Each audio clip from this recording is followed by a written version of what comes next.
merupakan sebuah legenda perguruan bela diri terbesar bernama King Yuan. Saking besarnya, perguruan King Yuan memiliki 7 aliran bela diri berbeda yang masing-masing diketuai oleh 7 orang guru sakti yang tinggal di 7 puncak gunung yang tidak berjauhan. Puncak-puncak tersebut bernama Dazu, Xiaozu, Tongtian, Longshou, Fenghui, Chaoyang, dan Luxia. Nah, uniknya, seluruh puncak memiliki murid yang banyak kecuali satu puncak, yaitu puncak Dazu.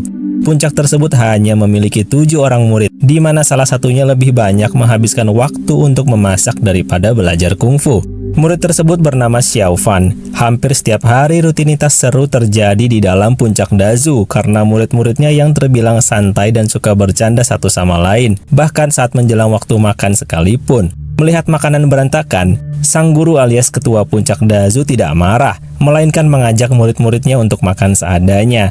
Saat itu juga sang guru bertanya tentang perkembangan kungfu Xiao Fan yang sudah 10 tahun ikut bersamanya. Dengan demikian, ia pun mengetes kekuatan energi Qi milik Xiao Fan. Namun, saat itu terlihat Xiao Fan tak kuasa menahan dorongan tenaga dalam sang guru. Hingga akhirnya Ling Er alias anak sang guru berbaik hati membantu dan menggerakkan yang lainnya untuk ikut juga membantunya.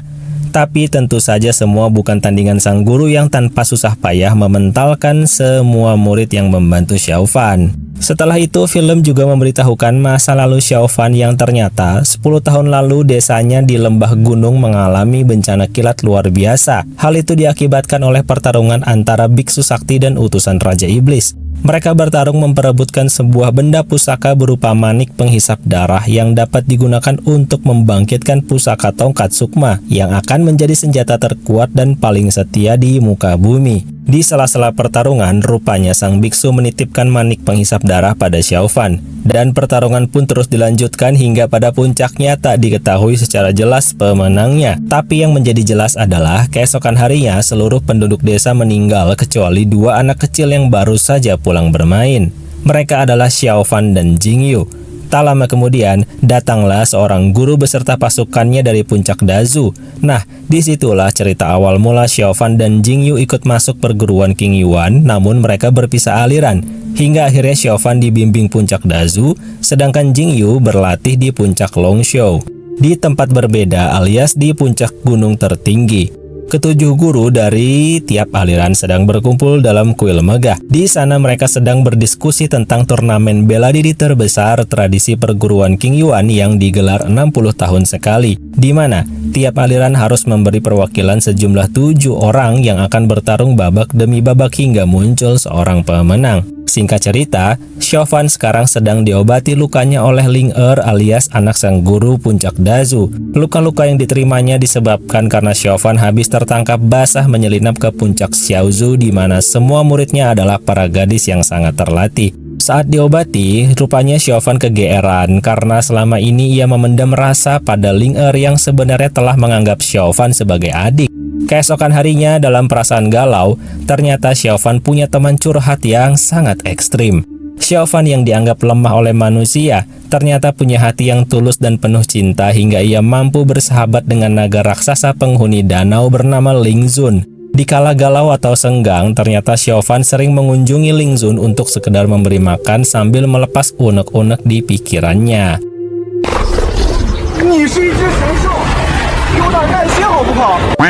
Hari pun terus berlalu. Suatu ketika, Xiao Fan sedang berjalan-jalan di hutan namun tiba-tiba ia digigit oleh seekor monyet liar.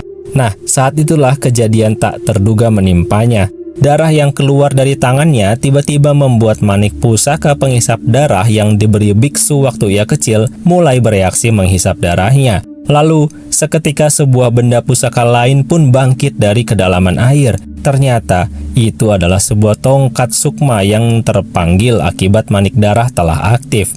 Saat itu juga 2 benda pusaka tersebut bersatu dan langsung mendatangi Xiao Fan yang hanya bisa diam kebingungan. Kejadian luar biasa itu ternyata disadari oleh para guru yang khawatir atas fenomena alam yang ganjil. Salah satu guru mengusulkan untuk mengirim sebagian murid-murid mereka untuk mencari tahu apa yang sedang terjadi. Sedangkan di tempat berbeda alias di sarang iblis, rupanya Raja Iblis pun juga menyadari hal tersebut hingga mereka pun berencana merebut tongkat sakti yang kini dikuasai Xiao Fan. Singkat cerita, Chauvin kembali menjalani rutinitasnya dan menyembunyikan kejadian tersebut. Saat itu datanglah sang guru yang mengumumkan bahwa sebentar lagi akan digelar turnamen bela diri dan tiap aliran harus memberi 7 perwakilan demi membawa kehormatan. So, saat itu sang guru penasaran ingin menguji kekuatan Chauvin. Dengan sigap, para seniornya pun membantu sang guru lalu meledek Chauvin dengan pura-pura mental saat menyerangnya.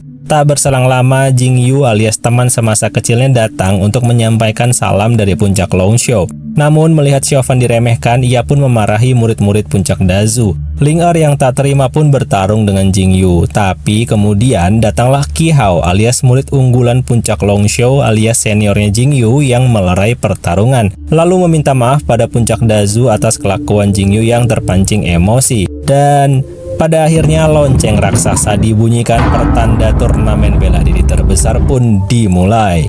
Seluruh murid dari 7 aliran berkumpul di kuil megah puncak tertinggi. Semua nampak semangat, namun jadi makin bersemangat saat murid-murid dari puncak Xiaozu datang. Apalagi paling depan ada Lu Seki alias murid wanita terkuat dan tercantik yang dimiliki perguruan King Yuan. So, tanpa basa-basi, guru tertua menjelaskan bahwa para peserta pertarungan akan diundi. Namun ada pengecualian, yang mendapat undian nomor 1 maka ia dapat langsung lolos ke babak 2 tanpa bertarung. Pengundian pun dimulai, semua terbang mengambil nomor namun tidak dengan Chauvin. Melihat hal itu, semua murid pun tertawa meremehkannya. Namun, tanpa disangka saat Chauvin ingin memungut undian, Lu Seki dengan sengaja menukarnya hingga menyebabkan Chauvin mendapat nomor undian 1. Saat itu para murid semakin meremehkannya karena Chauvin dianggap hanya beruntung. Sedangkan Lu Seki sendiri bilang pada Chauvin bahwa ia tak sudi jika harus lolos tanpa bertarung. So, dengan demikian semua guru dan murid keluar dari kuil megah menuju arena pertarungan yang terletak di antara puncak-puncak gunung. Pertarungan dilakukan secara paralel agar tak membuang waktu. Semua nampak antusias ingin melihat pertarungan Lu Seki. Tapi dalam sekejap mereka pun pergi karena Lu Seki terlalu cepat memenangkan pertarungan di babak awal. Sementara itu yang lain pun sedang bertarung dengan lawannya masing-masing. Lalu tibalah giliran dari salah satu murid puncak Dazu. Di awal ia nampak hebat, namun ujung-ujungnya malah sering terjatuh oleh lawan dari puncak Chaoyang yang berhasil mengalahkannya. Tak berselang lama, film pun memperlihatkan para guru yang mengumumkan siapa pemenang yang berhak lolos ke babak berikutnya. Dengan demikian, keesokan harinya dimulailah pertarungan antara Chauvin dan petarung unggulan dari puncak Chaoyang. Penontonnya pun sepi karena lebih memilih menonton pertandingan lain. Apalagi teman-teman satu puncaknya pun justru ikut pergi karena menganggap Chauvin tak ada harapan menang. So, pertarungan pun dimulai. Awalnya, lawan Chauvin justru menghibur dan menyemangatinya. Chauvin pun mencoba sebisa apa yang dapat ia lakukan berbekal tongkat sakti yang nampak seperti kayu biasa. Lawannya pun langsung menyerang dengan sekuat tenaga. Tapi yang terjadi, ya, Chauvin tak mengerti apa yang terjadi. Namun, yang ia sadari adalah bahwa tongkat tersebut berhasil mengalahkan lawannya. Penonton yang tersisa pun menganggap kalau Chauvin memiliki jurus telekinesis yang luar biasa. Dan singkat cerita, saat makan malam tiba, sang guru terlihat marah karena seluruh muridnya telah kalah. Namun ia tak menyangka saat Chauvin melapor bahwa dirinya menang. Mereka semua pun senang dan bangga padanya hingga yang biasanya ia menjadi suruhan, sekarang dilayani layaknya seorang ketua. So, tanpa terasa tibalah keesokan harinya di mana Chauvin harus melawan Jing Yu alias teman masa kecilnya. Jing Yu juga terkenal sudah melampaui beberapa seniornya di puncak Longshu. Nah, saat itu Jing Yu mencoba berbaik hati pada Chauvin dengan mengatakan kalau dirinya tidak akan terlalu serius. So, pertarungan pun dimulai.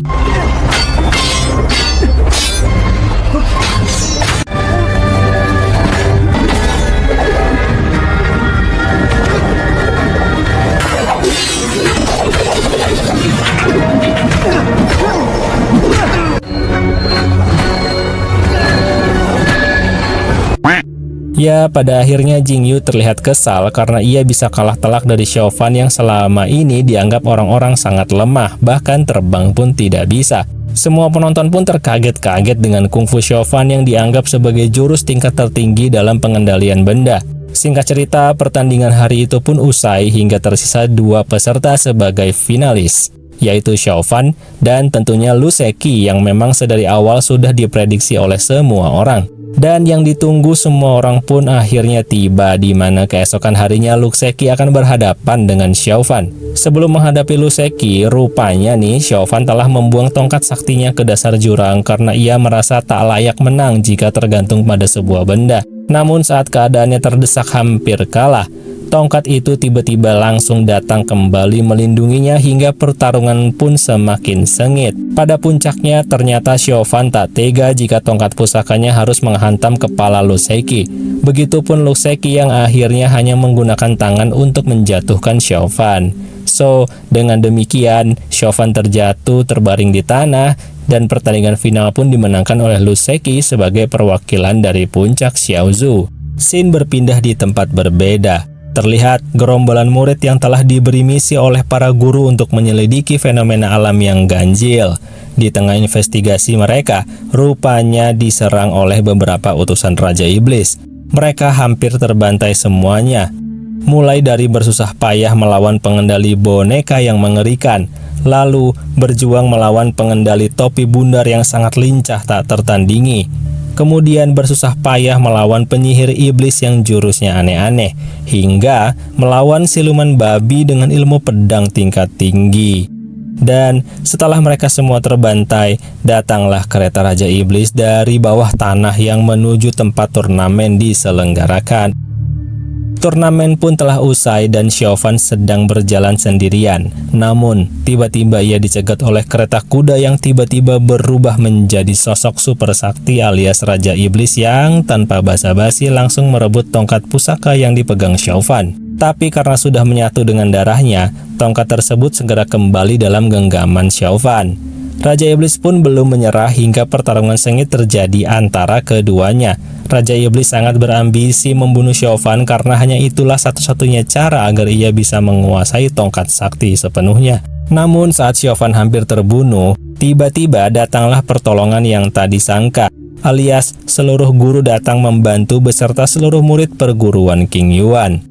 Seluruh murid pun mengerahkan semua jurus dan teknik untuk mengalahkan Raja Iblis. Segala daya upaya mereka lakukan demi menjaga perdamaian di muka bumi dari para iblis dan utusannya. Kekuatan penuh telah dikerahkan seluruhnya, namun apa daya, sang iblis begitu kuat hingga dapat menembus segala formasi penyerangan yang dibentuk oleh para murid. Sayangnya setelah itu 7 guru besar pun ikut tumbang setelah mengerahkan dan beradu kekuatan dengan Raja Iblis yang melawan mereka seorang diri.